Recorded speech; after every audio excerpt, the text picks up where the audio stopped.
ஏழரை சனியில ஒரு மனிதனுக்கு சனி பகவான் எவ்வளவு கஷ்டங்களை கொடுக்குறாரோ, அஷ்டம சனியில ஓட்டக்கை உலகநாதன்னா அது சிம்மராசி, அது மாதிரி 3 மடங்கு கஷ்டத்தை கொடுப்பார் அப்படிங்கிறது தான் உண்மை. இதுல அதிசயங்களும் உண்டு. சில சிம்மராசிக்கு ஒரு 5 முதல் 10% சிம்மராசி என்பவர்கள் இதே காலகட்டத்தில் மிகப்பெரிய பதவிகள் கிடைச்சு, மிகப்பெரிய சொத்துக்களை வாங்கி, காருகளை வாங்கி, பணம், பேர், புகழ்னு ஏறவும் உண்டு. நான் அதை முடிச்சிருவேன், இதை பண்ணிடுவேன், நான் என்னால் தெரியுமா யாருன்னு, நான் யாருன்னு தெரியுமா, நான் இதை செஞ்சிருவேன். இப்போ இதை நீங்கள் கம்மி பண்ணலன்னு சொன்னால் தேவையில்லாத பல சங்கடங்களை நீங்கள் இழுத்து விட்டுருவீங்க. சுயமரியாதை அப்படிங்கிறத கொஞ்சம் ஒதுக்கி வைக்கணும். சில நேரங்களில் பணிய வேண்டிய இடத்துல பணியணும். மிகப்பெரிய சவால்களை யாரு ஜெயிக்கிறானோ அவன்தான் ராஜாவா உட்கார்ற தகுதியானவன். உட்காருவான், மகுடம் சூடுவான்.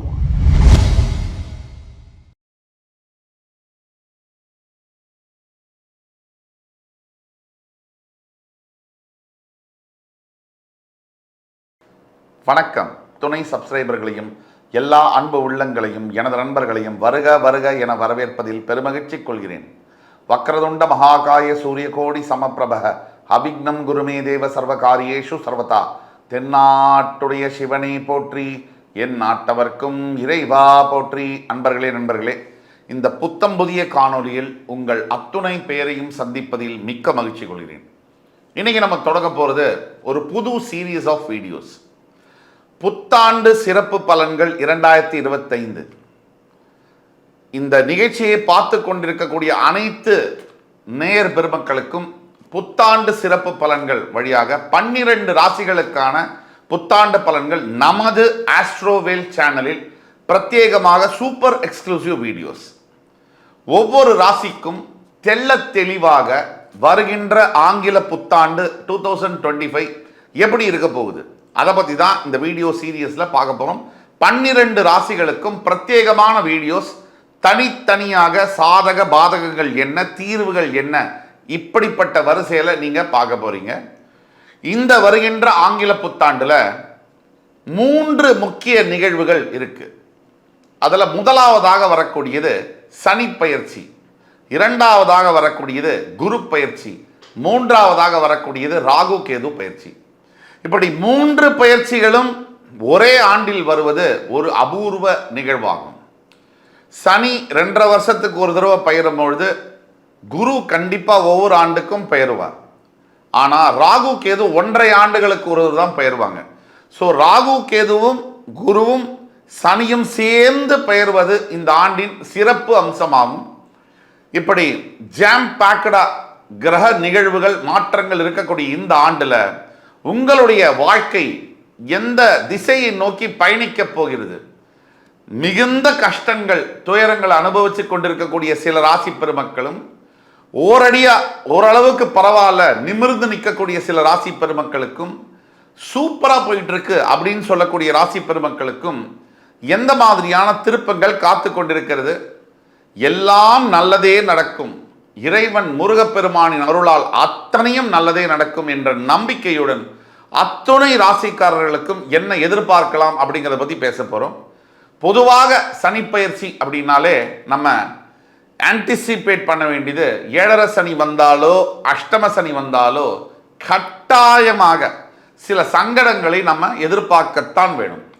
பொதுவாக குரு பயிற்சி என்பது வரும்பொழுது பெரும்பாலாக, அதாவது குரு பயிற்சின்னு வந்தாலே 75 முதல் 80% வரை நல்ல பலன்களை எதிர்பார்க்கலாம். ராகு கேது பயிற்சி உங்களுடைய ராசியும் உங்களுடைய சுய ஜாதகத்தின் வழியாகவும் அதோடைய பலாபலன்கள் மாறுபடும். புத்தாண்டு சிறப்பு பலன்கள் 2025. இன்னைக்கு நம்ம பார்க்க போகிறது சிம்ம ராசி. சிம்மம் காலபுருஷனின் 5ஆம் வீடு. அடுத்த ஆண்டு இங்கிலீஷ் நியூ இயர் ஆங்கில புத்தாண்டில் வரக்கூடிய 3 முக்கிய பயிற்சிகளை பற்றி பேசணும். சனி பயிற்சி, குரு பயிற்சி, ராகு கேது பயிற்சி 3மே ஒரே வருஷத்தில் வர்றது அபூர்வம். இதில் ரொம்ப முக்கியமான பயிற்சியானது சனி பயிற்சி. சிம்மத்துக்கு எப்பவுமே சனினா ஆகாது. நம்பர் 1 விரோதி அப்படின்னா சனி தான். சனி பகவானுக்கும் அப்படிதான். சூரியன்னா நம்பர் 1 விரோதி. எல்லோருக்கும் நன்மை செய்ய வேண்டும், எல்லோரும் நன்றாக இருக்க வேண்டும் என்று நினைக்கக்கூடிய ஒரு ஆத்மா உலகத்தில் இருக்குன்னா அது சிம்ம ராசி தான். தன்னை யாரும் சீண்டாத வரைக்கும் யாருக்கும் கெடுதல் நினைக்காத ஒரு உயிர் சிம்ம ராசி. நீங்க ஏன் சீன்றீங்க சிம்மத்தை? நீங்க சும்மா இருக்கிற சிங்கத்தை குடைஞ்சிட்டு அது கர்ஜிக்குதுன்னா முடியுமா? கர்ஜிக்கத்தான் செய்யும். மெக்னானிமிட்டி, ஆங்கிலத்தில் சொல்லக்கூடிய பரந்த மனப்பான்மை இருக்கக்கூடிய ஒரு ராசி, அதிகமாக பரந்த மனப்பான்மை, அது சிம்மம். தன் உயிரை கொடுத்தாவது தன்னை நம்பியவர்களை காப்பாற்ற வேண்டும் என்று உண்மையாக உளமாற நினைக்கக்கூடிய ஒரு ராசி சிம்ம ராசி. அதிகமாக வாழ்க்கையில் மனதளவில் ஏமாற்றப்பட்டு அசிங்கப்படுத்தப்பட்டு காதலுக்காகவும் அன்புக்காகவும் ஏங்குவதில் முதலிடம் பிடிப்பது சிம்ம ராசி. தன்னை யாராவது உண்மையாக விரும்ப மாட்டாங்களா? தனக்கு யாராவது உண்மையாக இருக்க மாட்டாங்களா? தனக்குன்னு ஒரு மனுஷங்க கூட இல்லையா அப்படின்னு நினைச்சு ஏங்காத சிம்ம ராசி என்பர்களை நீங்க பார்க்கவே முடியாது. கோபமாக இருக்கட்டும், அன்பாக இருக்கட்டும், சிம்ம ராசியை பொறுத்த வரைக்கும் அளவு என்பது தெரியாது. எல்லாமே எக்ஸ்ட்ரீம் தான். எல்லாருக்கிட்டையுமே எக்ஸ்ட்ரீம் தான். எவனா இருந்தாலும் சரி, டக்குன்னு வார்த்தை வந்துடும். அது சிம்ம ராசி. பின்னாடி அதையும் நினைச்சு வருத்தப்படுவாங்க, அது வேற விஷயம். நிறைய வார்த்தைகள்னால் வாழ்க்கையை தொலைத்தது சிம்ம ராசி தான். இந்த வார்த்தையை விட்டுட்டு அதனால வாழ்க்கையை தொலைத்தது சிம்ம ராசி. யாரையுமே சாராமல் நீ என்ன வேணா அடி, என்ன வேணா எனக்கு பசி பட்டினி இருக்கட்டும், நான் ஓட்ட வந்து நிற்க மாட்டேன் அப்படின்னு சொல்றது அந்த கௌரவம் இருக்குல்லையே, அது சிம்ம ராசி. இவ்வளவு சிறப்புகள் மிக்க சிம்ம ராசி அன்பர்கள் இப்போ அஷ்டம சனியை நோக்கி இருக்கீங்க அப்படின்னு சொல்றது வருத்தமான செய்தி தான். என்னடா 2015 2019 வரைக்கும் வரட்டி எடுத்த சிம்மராசி அன்பர்கள் 2020க்கு அப்புறம் தான் கொஞ்சம் மூச்சு விட ஆரம்பித்தாங்க. ஒரு 2-3 வருஷமாக தான். அப்பயும் பிரச்சனைகள் இருக்குது, நிறைய இருக்குது, அப்பப்போ வந்து போகுது. இருந்தாலும் ஓரளவுக்கு வண்டி ஓடுது அப்படின்னு பார்த்தா சிம்மராசி ஒரு பக்கம் இறங்கினாலும் ஒரு பக்கம் பிடிச்சி நிறுத்துதேன்னு நினைக்கும் போது இந்த பெரிய பாறாங்கல் சுற்றினால் எடுத்து மண்டையில் பட்டார்னு போட்டா மாதிரி சிம்ம ராசிக்கு அஷ்டம சனி. என்ன பண்ணுறது? இப்போ சிம்ம ராசிக்கு அஷ்டம சனி என்பது தன்னுடைய 7ஆம் இடம் என்று சொல்லக்கூடிய கும்பராசியில் இருக்கக்கூடிய சனி பகவான் மார்ச் 29, 2025 மீனராசி என்று சொல்லக்கூடிய அஷ்டமஸ்தானத்திற்கு வரப்போகிறார். இதில் ஒரே ஒரு ரெமிடி தான் இருக்குது உங்களுக்கு. ஒரே ஒரு சொல்லிக் கொடுறதுக்கு ஒரே ஒரு பாசிட்டிவ் பாயிண்ட். உங்களோட குரு பகவானுடைய வீடு பஞ்சமாதிபதியோட வீட்டுக்கு வரார் அவர். அது ஒன்றை தவிர சத்தியமாக என்கிட்ட உங்கள்கிட்ட சொல்றதுக்கு நல்ல பாயிண்ட் இல்லை. சரி, சனி பயிற்சி. அதுக்கு அடுத்தது குரு பகவான் உங்களுடைய 10ஆம் வீடு என்று சொல்லக்கூடிய ரிஷபராசியிலிருந்து உங்களோட 11ஆம் வீடு என்று சொல்லக்கூடிய மிதுன ராசிக்கு வருகிறார். அடுத்த பயிற்சி. உங்களுடைய 2ஆம் வீட்டிலிருந்து வந்த கேது பகவான் உங்கள் ராசிக்கே பெயர வைக்கிறார். அது ஒன்று. உங்களுடைய 8ஆம் வீட்டிலிருந்து வந்த ராகு உங்களுடைய 7ஆம் வீட்டிற்கு வருகிறார். இது 2. ஸோ இதை தான் நம்ம முக்கியமாக மிக முக்கிய நிகழ்வுகளாக இந்த வருகின்ற புத்தாண்டில் நம்ம பார்க்குறோம். இதில் சனி பகவான் என்ன செய்வார்? மறைக்கவும் முடியாது, மறுக்கவும் முடியாது.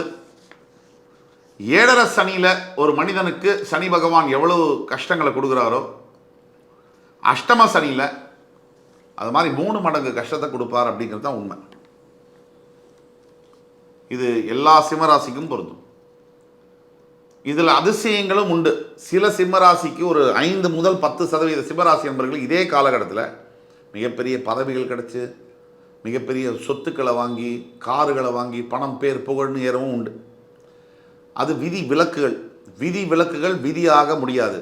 நீங்கள் விதி விலக்கா விதியானா கீழே கொடுக்குள்ள வாட்ஸ்அப் நம்பரை எங்களை தொடர்பு கொண்டு பேசுங்க. நீங்கள் சிம்மராசியா, உங்களுக்கு தெரிஞ்ச ஃப்ரெண்ட்ஸ் ஃபேமிலிஸ் அண்ட் ரிலேட்டிவ் சிம்மராசியா, இந்த வீடியோவை அவங்களுக்கு ஃபார்வர்ட் பண்ணுங்கள். இந்த வீடியோ உங்களுக்கு பிடிச்சிருந்தால் லைக் பண்ணி கமெண்ட் பண்ணி சப்ஸ்கிரைப் பண்ணுங்கள். வாங்க வீடியோக்குள்ளே போகலாம். சிம்ம ராசி காதல் ஸ்தானம், சூரிய பகவான் கிரக ராஜாவான சூரியன் ஆட்சி பெறக்கூடிய வீடு. சூரியனை வச்சு தான் ஜோதிடமே. 8ஆம் வீட்டிற்கு போகக்கூடிய சனி பகவான் ஃபர்ஸ்ட் பணம் சம்பந்தப்பட்ட பிரச்சனைகளில் உருவாக்கியே தீருவார். சிம்மராசிக்காரர்கள் இப்போ செய்ய வேண்டியது ஃபஸ்ட்டு என்ன பண்ணணும்னா, சிம்மராசிக்கு சாதாரணமாகவே ஓட்டக்கை உலகநாதன்னா அது சிம்மராசி. சிம்மராசிக்கு தேவையில்லாத செலவை பண்ணுறதுல, பந்தாக்காக ஒரு இதுக்காக செலவு பண்ணுறதுல சிம்மராசி அடிச்சிக்கவே முடியாது. இந்த வீண் செலவு, பெருமைக்காக செலவு பண்ணுறத, சார் நீங்கள் ராஜா தான், ராஜாவையும் ஜெயிலில் பிடிச்சி போடுவாங்கள்ல, அவரும் ஒரு வருஷம் ஜெயிலில் இருப்பார்ல, அப்படி நினச்சிக்கணும். இந்த நேரத்துக்கு பேசாமல் தான் நீங்கள் இருக்கணும். நம்பர் 1, ஃபஸ்ட்டு சிம்மராசிக்காரர்கிட்ட இருக்கக்கூடிய பிரச்சனை ஓட்டவாய். கை ஓட்ட, வாயும் ஓட்ட, கண்ணா பின்னான்னு வாய் ஓடுறது. நான் அதை பிடிச்சிருவேன், இதை பண்ணிடுவேன், நான் என்னால் தெரியுமா யாருன்னு, நான் யாருன்னு தெரியுமா, நான் இதை செஞ்சிருவேன். இப்போ இதை நீங்கள் கம்மி பண்ணலன்னு சொன்னால் தேவையில்லாத பல சங்கடங்களை நீங்கள் இழுத்து விட்டுருக்கீங்க. அது 2. 3வது, உங்கள் வீட்டில் நீங்கள் நடந்துக்கிறத பொறுத்து உங்கள் வாழ்க்கை மேற்கொண்டு மனைவியோடு இருக்குமா இல்லை வெறுமனை நீங்கள் இருப்பீங்களான்றதை முடிவு பண்ணும். 3வது, இதெல்லாம் தவிர உங்களோட செல்ஃப் ரெஸ்பெக்ட் என்று சொல்லக்கூடிய சுயமரியாதை மீது மிகப்பெரிய தாக்குதல்கள் நடைபெறும். சிம்மராசிக்கு உயிர் போனாலும் பரவாயில்ல, சுயமரியாதை போகக்கூடாதுன்னு நினைப்பீங்க. அது மேலே மிகப்பெரிய தாக்குதல்கள் நடைபெறக்கூடிய வாய்ப்புகள் இருக்குது. இப்போ இந்த மாதிரி நேரத்தில் நீங்கள் சிம்மராசிக்காரர்கள் இந்த சுயமரியாதை அப்படிங்கிறத கொஞ்சம் ஒதுக்கி வைக்கணும். சில நேரங்களில் பணிய வேண்டிய இடத்துல பணியணும், எகிற வேண்டிய இடத்துல எகிரணும், தாவ வேண்டிய இடத்துல தாவணும், கவ்வ வேண்டிய இடத்துல கவ்வணும், குதிக்க வேண்டிய இடத்துல குதிக்கணும், மறைய வேண்டிய இடத்துல மறையணும். சுயமரியாதை, நம்முடைய சுயமரியாதையை மற்றவர்கள் தீர்மானிக்க முடியாது, கூடவும் கூடாது, அதுக்கு நம்ம அனுமதிக்கவும் கூடாது. நீங்கள் கொஞ்சம் ஆழமாக யோசிச்சு பார்த்தீங்கன்னா, நம்முடைய சுயமரியாதையை யார் தீர்மானிப்பது? நாமளா, மற்றவர்களா, நம்ம எதிர்க்கிறவங்கள? உங்கள் சுயமரியாதையை உங்கள் எதிர்க்கிறவங்கள்ட்ட நீங்கள் கொடுத்தீங்கன்னா அப்படின்னா என்ன அர்த்தம்? நீங்கள் ஒரு வெள்ளியை தங்கத்தை கொடுங்க அடமானம் வைக்கிறீங்களே சேட்டு கடையில், அந்த மாதிரி ஆகிடும். உங்களுடைய சுயமரியாதையை நீங்கள் தான் தீர்மானிக்க முடியும். உங்களுக்கு எதிராக இருக்கக்கூடிய நபர்கிட்ட சுயமரியாதையை கொடுத்துட்டு ஐயோ என்னை இப்படி அசிங்கமாக பேசுகிறாரு, என்னை அவமானப்படுத்துகிறாருன்னு சொன்னால் அர்த்தமே இல்லை. சுயமரியாதை, என்னுடைய சுயமரியாதையை பற்றி எனக்கு தெரியும், யாரை பற்றியும் கவலைப்பட தேவையில்லை. இது 1. 4வது, வேகமாக நான் வண்டியை ஓட்டுறேன், அதை பண்ணுறேன், இதை பண்ணுறேன் பண்ணிங்கன்னா ஒழுங்காக வரவன் கூட கிராஸ் பண்ணி டிவைடரை எடுத்துகிட்டு வந்து உங்கள் மேலே மோதிடுவான். 3வது, உங்கள் மேலே தொடுக்கக்கூடிய ஒவ்வொரு தாக்குதல்களையும் நீங்கள் ரொம்ப பர்சனலாக மனசுக்கு எடுத்துக்கிட்டிங்கன்னா, எமோஷ்னலாக எப்பவும் எடுத்துக்கிற மாதிரி சர்வை பண்ண முடியாது, மிகப்பெரிய இழப்புகளை சந்திக்க நேரிடும். இதெல்லாம் பார்க்கணும். இவ்வளோ பாயிண்ட்ஸ் சொல்லிட்டு வரோம் கிட்டத்தட்ட.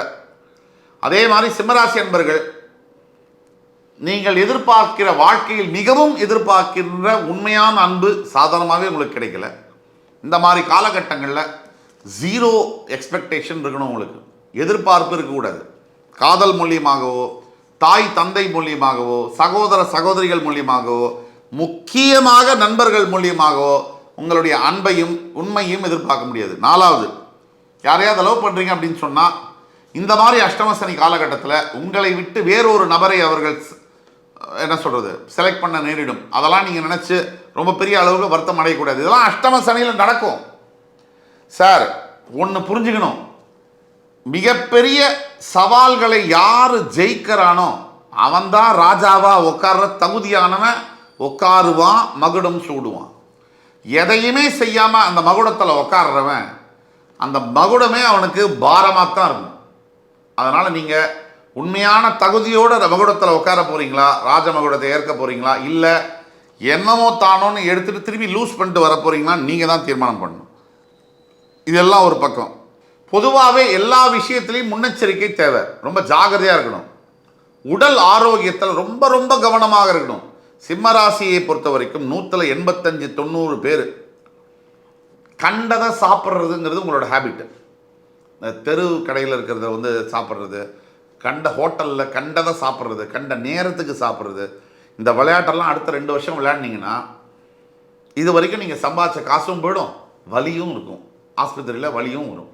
இதெல்லாம் இப்படி சொல்கிறாரேன்னு நினைக்காதீங்க. நான் உண்மையே பேசுகிறேன், உறக்க பேசுகிறேன். அதே மாதிரி 4வது, சனி பகவானுடைய இன்னொரு காரகத்துவம். சிம்மராசி என்பவர்களை பொறுத்த வரைக்கும் பேராசை பட வச்சு நஷ்டத்தை கொடுப்பார் சனி பகவான். இந்த பேராசை வந்து ரொம்ப ரொம்ப ரொம்ப நுணுக்கமான விஷயம்.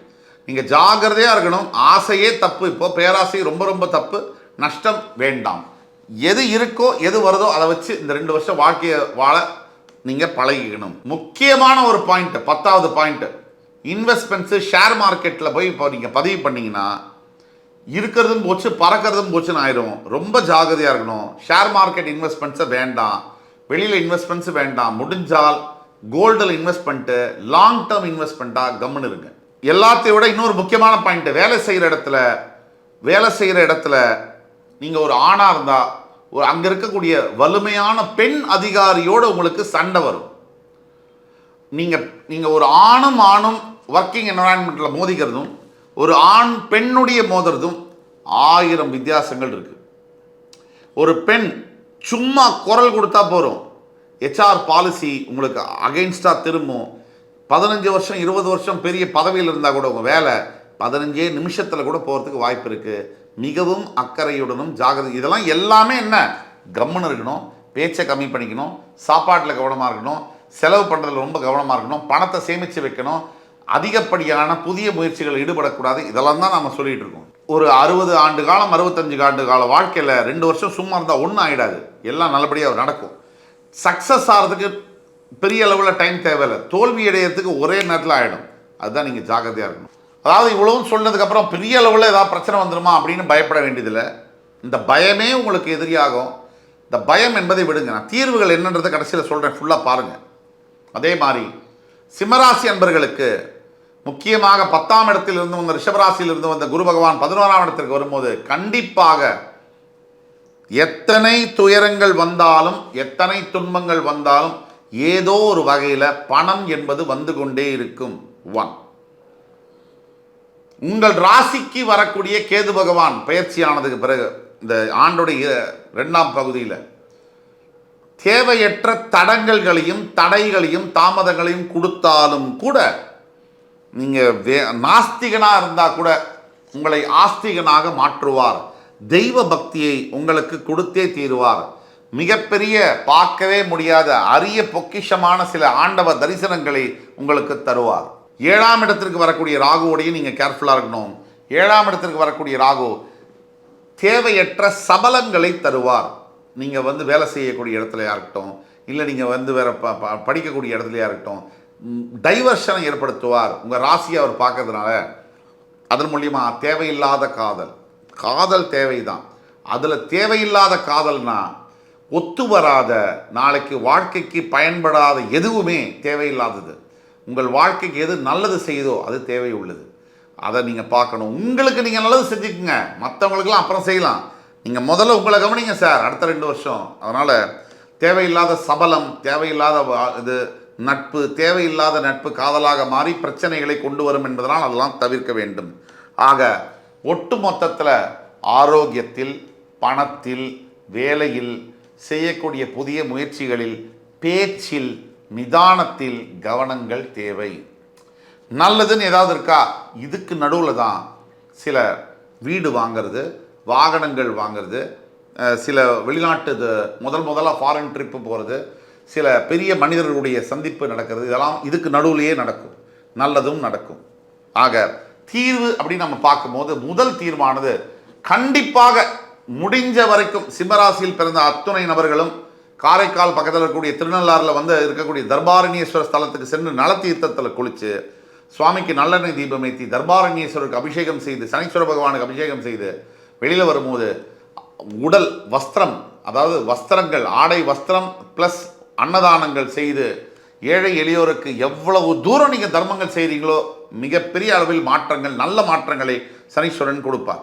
2, தவறாமல் ஒவ்வொரு ஞாயிற்றுக்கிழமையும் உங்கள் வீட்டுக்கு பக்கத்தில் இருக்கக்கூடிய சிவ ஆலயங்களுக்கு சென்று நல்லெண்ணெய் தீபமேற்றி சனீஸ்வர பகவானுக்கு அர்ச்சனை செய்யும்போது மிகப்பெரிய நல்ல மாற்றங்கள் உருவாகும். 3வது, அனாதை பெண் குழந்தைகளுக்கு நீங்கள் செய்யக்கூடிய உதவி உங்கள் வாழ்க்கையே மாற்றி அமைக்கும்னா அதில் சந்தேகம் இல்லை.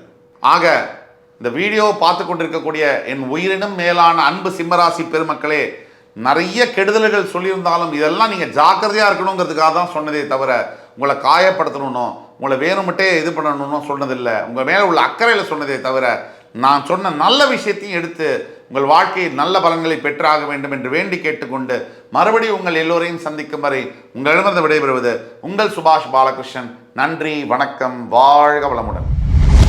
ரொம்ப வருஷமா இருந்து வந்த கடன் தொல்லைகள், பண தொந்தரவுகள், கொடுக்கல் வாங்கல் பைசல்கள்ல இருந்து வந்த தகராறு, பஞ்சாயத்துகள், நோய் வாய்ப்பட்டு அதற்கு நிறைய பைசாவை செலவழிக்கிறது. எதுக்கு வேணா பைசா செலவழிக்கலாம். நோய்க்காக செலவழிக்கும் போது அதில் பிரயோஜனமும் இல்லை, வலியை வேற தாங்கணும், பைசாவும் செலவாகும், எந்த உருப்படியான வேலையும் செய்ய முடியாது, நம்மளை வேற ஒருத்தர் பார்த்துக்கணும். ஆக உடல் ஆரோக்கியத்தில் ரொம்ப கவனம் தேவை. அதுக்கு தான் சொல்றோம். அதில் அவஸ்தைப்பட்டு வந்த கன்னிராசினியர்களுக்கு ஒரு விடிவு காலம் அப்படின்னு சொன்னா அந்த புத்தாண்டு சொல்லலாம்.